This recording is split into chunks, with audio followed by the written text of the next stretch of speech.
আসসালামু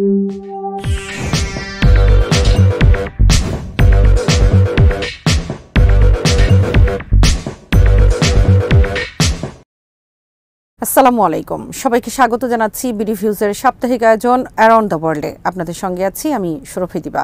সপ্তাহের গুরুত্বপূর্ণ কিছু খবরের বিশ্লেষণ থাকছে আমাদের নতুন আয়োজনে। প্রতিবেদনগুলো তৈরি করেছেন ফারজানা তানিয়া। মধ্যপ্রাচ্যের প্রতিরোধ সংগঠনগুলো যে দুর্দণ্ড প্রতাপে হামলা চালিয়ে যাচ্ছে তাতে আক্ষরিক অর্থেই কোণঠাসা হয়ে পড়েছে ইসরায়েল এবং তার প্রধান মিত্র যুক্তরাষ্ট্র ও যুক্তরাজ্য। এই সপ্তাহে গাজার প্রতিরোধ যোদ্ধারা এমন কিছু হামলা পরিচালনা করেছেন যাতে ইসরায়েলের প্রতিরক্ষা বাহিনীর মনোবলে ধস নেমেছে। এর মধ্যে বহিরাবরণে ইসরায়েলি প্রধানমন্ত্রী বেনিয়ামিন নেতানিয়াহু যুদ্ধবিরতি প্রস্তাব না মানার ভান করলেও এর পেছনে আঠার মতো লেগে আছে তার মিত্র যুক্তরাষ্ট্র।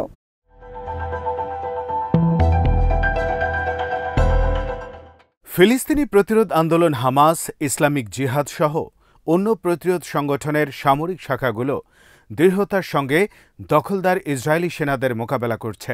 এই সপ্তাহে বেশ কিছু উল্লেখযোগ্য হামলা চালিয়েছে হামাসের আল কাসাম ব্রিগেডস। এ সপ্তাহে একদিনে তারা দক্ষিণ গাজার খান ইউনিস শহরের পূর্বে আবাসন এলাকায় এক হামলায় একেবারে কাছ থেকে 10 ইসরায়েলি সেনাকে নির্মূল করেছে। এই সময় একই এলাকায় আল কাসামের যোদ্ধারা অ্যান্টি পার্সোনাল এক্সপ্লোসিভ ডিভাইসের বিস্ফোরণও ঘটান, যেখানে আরও কয়েকজন ইসরায়েলি সেনা নিহত হয়।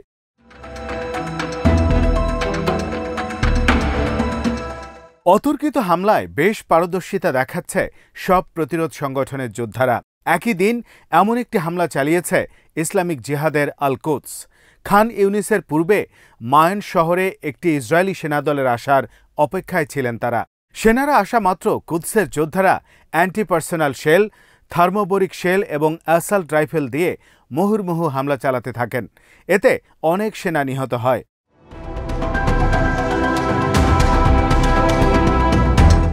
সপ্তাহ জুড়ে সক্রিয় অবস্থানে ছিল প্রতিরোধ সংগঠনের মর্টার বাহিনীগুলো। ইসরায়েলি সেনাদের অবস্থান করা ভবনগুলোতে অসংখ্য মর্টার ছুড়েছেন তারা। অনেক ইসরায়েলি সেনার প্রাণহানি ঘটেছে আগে থেকে ফিলিস্তিনি যোদ্ধাদের পুঁতে রাখা বিস্ফোরকে। এই সপ্তাহে গাজায় গেড়ে বসা ইসরায়েলি সেনা অবস্থানে এবং ইসরায়েলের ভেতরের বসতিগুলোতে বিপুল পরিমাণ রকেটও ছুড়েছেন তারা।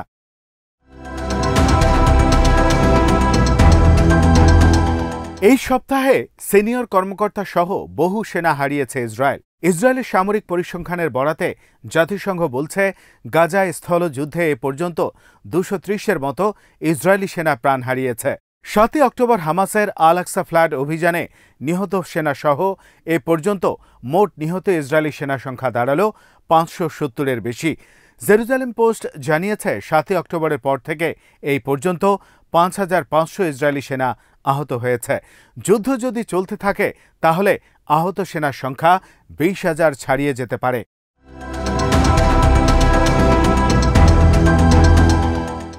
এমন কোনো দিন নেই যেদিন ইরাকি প্রতিরোধ যোদ্ধারা কোনো না কোনো মার্কিন স্থাপনার বিরুদ্ধে হামলা চালাননি। সিরিয়ার পূর্বাঞ্চলে একটি মার্কিন সামরিক ঘাঁটিতে 13 ফেব্রুয়ারি রাতে 1 ঘণ্টার ব্যবধানে 3 দফা ক্ষেপণাস্ত্র হামলা হয়েছে। প্রথম দফায় 2টি এবং দ্বিতীয় দফায় আরও 3টি মিসাইল ঘাঁটিতে আঘাত আনে। মার্কিন আকাশ প্রতিরক্ষা ব্যবস্থা এসব ক্ষেপণাস্ত্র প্রতিহত করতে পারেনি। তৃতীয় দফায় 10টিরও বেশি মিসাইল নিক্ষেপ করা হয়। হামলায় প্রকম্পিত ঘাঁটিতে আগুন ধরে যায়। ইরানি মিডিয়া বলেছে, দেইর আজ-জোর প্রদেশের আল ওমর তেলক্ষেত্রের মার্কিন সেনা ঘাঁটিতে এই হামলা হয়। 3 দিনের তৃতীয়বারের মতো চালানো এই হামলায় বিপুল ক্ষয়ক্ষতির খবর পাওয়া গেছে।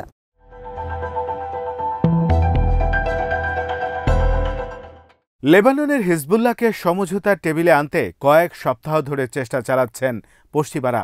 এমনকি সমঝোতার লিখিত প্রস্তাবও দিয়েছে ফ্রান্স। কিন্তু প্রতিরোধ সংগঠনটি সাফ জানিয়ে দিয়েছে, গাজায় ইসরায়েলি আগ্রাসন বন্ধ না হলে তাদের হামলাও বন্ধ হবে না। হিজবুল্লাহর মহাসচিব সায়েদ হাসান নাসরুল্লাহ বলেছেন, ইসরায়েলি সেনাদের বর্বর আগ্রাসনের বিরুদ্ধে যে যুদ্ধ চলছে তাতে চূড়ান্ত পর্যায়ে ফিলিস্তিনিরাই বিজয়ী হবেন। এ সপ্তাহে প্রকাশিত ইসরায়েলের রিচম্যান ইউনিভার্সিটির কাউন্টার টেরোরিজম পলিসি ইনস্টিটিউটের 100 জন বিশেষজ্ঞের মাধ্যমে পরিচালিত এক গবেষণায় বলা হয়েছে, হিজবুল্লাহর সঙ্গে যুদ্ধে গেলে ইসরায়েলে ভয়াবহ অবস্থা তৈরি হবে। ইসরায়েল প্রতিষ্ঠার পর থেকে এটি হতে পারে সবচেয়ে ধ্বংসাত্মক যুদ্ধ।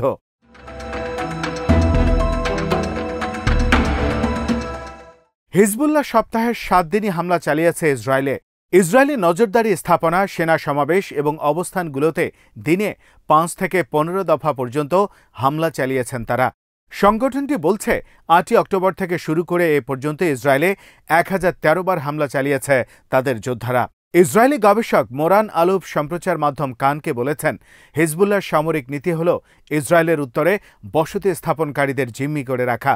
ফিলিস্তিনি যোদ্ধারা দক্ষিণের লোকজনকে বন্দী করেছেন আর হিজবুল্লাহ যোদ্ধারা উত্তরের লোকজনকে জিম্মি করে রেখেছেন।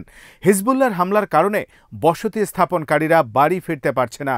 উত্তর ইসরায়েলের মেতুলার মেয়র জানিয়েছেন, গাজা যুদ্ধের পর 80,000 বসতি স্থাপনকারী উত্তরাঞ্চল ছাড়তে বাধ্য হয়েছেন।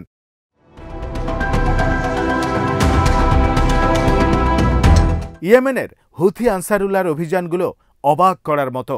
যুক্তরাষ্ট্র এবং যুক্তরাজ্য মিলে তাদের অবস্থানে মুহুর্মুহু হামলা চালাচ্ছে, কিন্তু হামলার পরপরই মার্কিন, ব্রিটিশ ও ইসরায়েলি জাহাজে অসংখ্য ক্ষেপণাস্ত্র ছুড়ছেন তারা। সঙ্গে ড্রোন হামলাও হচ্ছে। হুথি সমর্থিত সুপ্রিম পলিটিক্যাল কাউন্সিলের সদস্য মোহাম্মদ আলী আল হুথি বারবার বলছেন, যতদিন গাজায় ইসরায়েলি আগ্রাসন অব্যাহত থাকবে ততদিন ইয়েমেনের সশস্ত্র বাহিনীর অভিযানও চলবে। সংগঠনের নেতা সৈয়দ আব্দুল মালিক আল হুথি বলেছেন, যুক্তরাষ্ট্র, যুক্তরাজ্য এবং ইসরায়েলের বিরুদ্ধে আমরা গুরুত্বপূর্ণ বিজয় অর্জন করেছি। সাম্প্রতিক সপ্তাহগুলোতে ইসরায়েল সংশ্লিষ্ট একটি জাহাজও লোহিত সাগর পাড়ি দিতে পারেনি।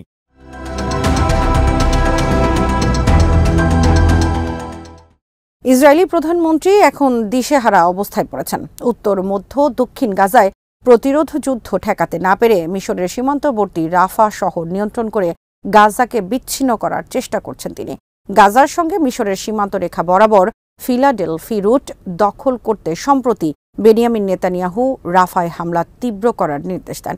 এই পদক্ষেপকে কেন্দ্র করে মিশরের সঙ্গে ইসরায়েলের তীব্র অসন্তোষ বিরাজ করছে। মিশর বলেছে, ইসরায়েল রাফায় স্থল অভিযান চালালে তেল আবিবের সঙ্গে করা শান্তি চুক্তি থেকে সরে আসবে কায়রো। এই পরিস্থিতিতে মিশর তাদের সীমান্তে যুদ্ধ প্রস্তুতি নিয়ে রেখেছে।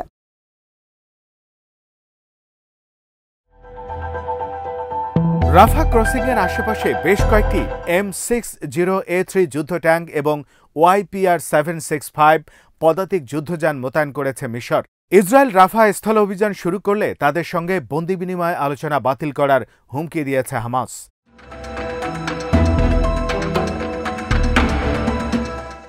এদিকে রাফায় ইসরায়েলি হামলা বন্ধ করতে আন্তর্জাতিক আদালতে একটি জরুরি আবেদন জানিয়েছে দক্ষিণ আফ্রিকা।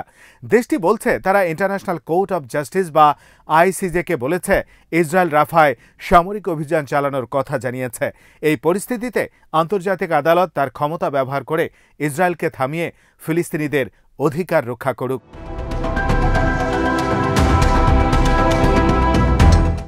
এরই মধ্যে তুরস্কের প্রেসিডেন্ট রিসেপ তাইপ এরদোয়ান মিশর সফর করেছেন।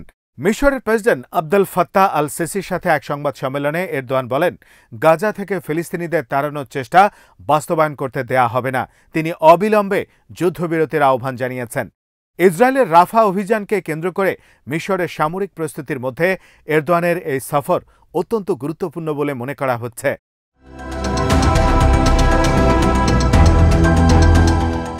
এদিকে নেতানিয়াহুর পদত্যাগ, নতুন নির্বাচন আয়োজন এবং গাজায় বন্দী ইসরায়েলিদের মুক্তির জন্য ফিলিস্তিন প্রতিরোধ আন্দোলনের সঙ্গে চুক্তির দাবিতে ইসরায়েল জুড়ে বড় বড় বিক্ষোভ হয়েছে। হাজার হাজার বসতি স্থাপনকারী তেল আবিবের হামিম স্কোয়ারে জড়ো হয়ে কাপলান স্ট্রিট অবরোধ করে রাখেন। হাইফার হেরেভে প্রায় 3,000 মানুষ মিছিল করেন। সেখানে ব্যানারগুলোতে লেখা ছিল, এখনই নির্বাচন চাই। খবরে বলা হয়, বন্দীদের উদ্ধারের দাবিতে তাদের স্বজন এবং মানবাধিকার কর্মীরা আয়লান সড়ক অবরোধ করে সেখানে আগুন ধরিয়ে দেন।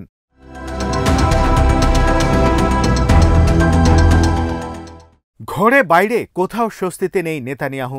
প্রতিটি পদক্ষেপে হাঁটতে বসা জনসমর্থনহীন এই প্রধানমন্ত্রী পাগলের মতো এক একটি নির্মম সিদ্ধান্ত নিচ্ছেন, যার প্রতি পৃথিবীর কারো সমর্থন থাকছে না।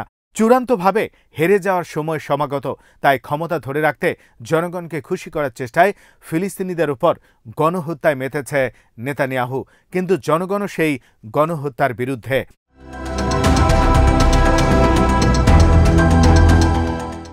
পাকিস্তানের রাজনীতি থেকে সাবেক প্রধানমন্ত্রী ইমরান খানকে সরিয়ে দেওয়ার চূড়ান্ত পরিকল্পনা হয়েছিল। মার্কিন মদতে দেশটির সেনাপ্রধান সেই পরিকল্পনা বাস্তবায়ন করছিলেন। সেনাবন্ধু নওয়াজ শরীফকে প্রধানমন্ত্রী করার পথ তৈরি করে এগিয়েছিল নির্বাচনী নাটক। নির্বাচনের কিছুদিন আগে প্রায় ২৪ বছরের সাজা দেওয়া হয় কারারুদ্ধ ইমরান খানকে। তার দল পিটিআইকে নির্বাচন করতে দেয়া হয়নি। পিটিআই প্রার্থীরা প্রতীক না পেয়ে স্বতন্ত্র হিসেবে নির্বাচন করেছেন। পাহাড়সম প্রতিবন্ধকতা ডিঙিয়ে সেই ইমরানই ভোটে জয়ী হলেন।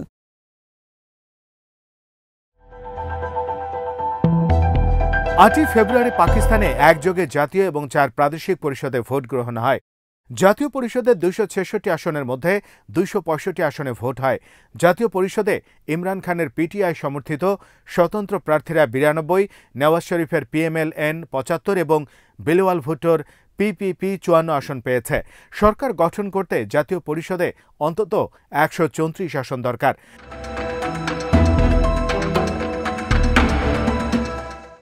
নির্বাচনে কোনো দল নিরঙ্কুশ সংখ্যাগরিষ্ঠতা না পেলেও ইমরান দাবি করেছেন জাতীয় পরিষদের ২/৩ আসনে জিতেছেন তারা। ফল চুরি করেও তাদেরকে সরকার গঠন থেকে দূরে রাখার ষড়যন্ত্র হচ্ছে। ইমরান বলেছেন, চুরি করা ভোটে সরকার গঠনের দুঃসাহসিকতা দেখাচ্ছে নওয়াজ এবং বিলওয়ালের দল। তিনি এর বিরুদ্ধে সতর্ক করেছেন দল দুটিকে। একই সঙ্গে পিটিআই এর প্রতি আস্থা রেখে ২/৩ সংখ্যাগরিষ্ঠতা দেয়ায় দেশের জনগণের প্রতি কৃতজ্ঞতা জানিয়েছেন তিনি।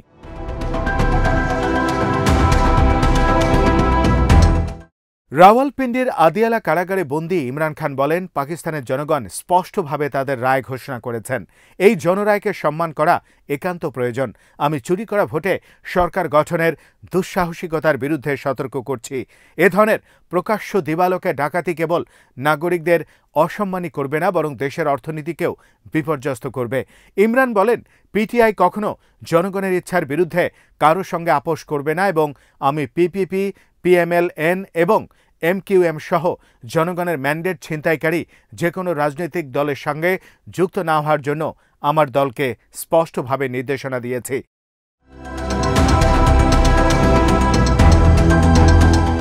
বিশ্লেষকরা বলছেন, ইমরানের বিরুদ্ধে সম্প্রতি যা করেছে সেনা সমর্থিত তত্ত্বাবধায়ক প্রশাসন, তাতে ভোটে কারচুপি করে ইমরানকে হারিয়ে দেওয়ার বিষয়টি অবিশ্বাস করার কোনো কারণ নেই।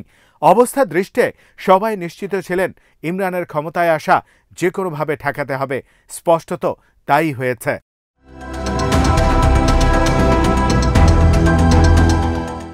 পাকিস্তানে জোট সরকার গঠনের ঘোষণা দিয়েছে পিএমএল-এন, পিপিপি সহ কয়েকটি দল। এই দলগুলোই ২ বছর আগে ইমরানের সরকারকে উৎখাত করে নওয়াজের ভাই শাহবাজ শরীফের নেতৃত্বে জোট সরকার গঠন করেছিল। মঙ্গলবার রাতে ইসলামাবাদে দলগুলোর নেতাদের বৈঠক শেষে যৌথ সংবাদ সম্মেলনে নতুন জোট সরকার গঠনের ঘোষণা দেওয়া হয়। নতুন এই সরকারেরও নেতৃত্বে থাকবেন শাহবাজ শরীফ। এতদিন পিএমএল-এন থেকে প্রধানমন্ত্রী প্রার্থী হিসেবে নওয়াজ শরীফের কথা বলা হচ্ছিল। মঙ্গলবার রাতে হঠাৎ করে নওয়াজ প্রধানমন্ত্রী প্রার্থী হিসেবে ছোট ভাই শাহবাজকে মনোনীত করার ঘোষণা দেন।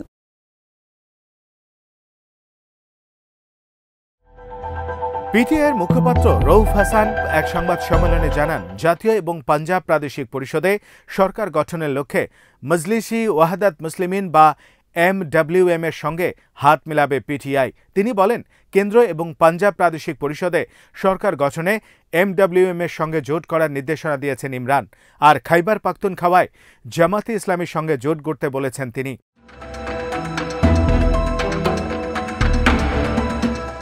পিটিআই সরকার গঠন করতে পারলে হয়তো ইমরানের বিরুদ্ধে সেনাবাহিনী এবং মার্কিন ষড়যন্ত্র মোকাবেলা করা সহজ হতো। কিন্তু সরকারে না থাকলেও ইমরান তার দৃঢ় অবস্থান এমনভাবে তুলে ধরেছেন যেখানে ইচ্ছেমতো তার বিরুদ্ধে পদক্ষেপ গ্রহণ করা আর সহজ হবে না।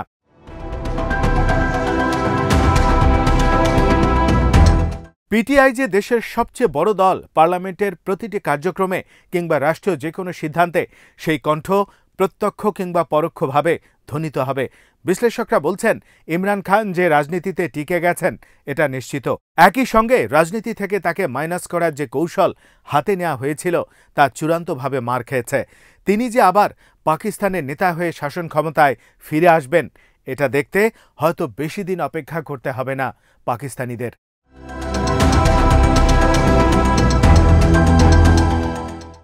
আজ এখানেই শেষ করছি। সবাই ভালো থাকুন, সুস্থ থাকুন আর দেখতে থাকুন বিডি ভিউজ। চ্যানেলটি ভালো লাগলে সাবস্ক্রাইব করুন।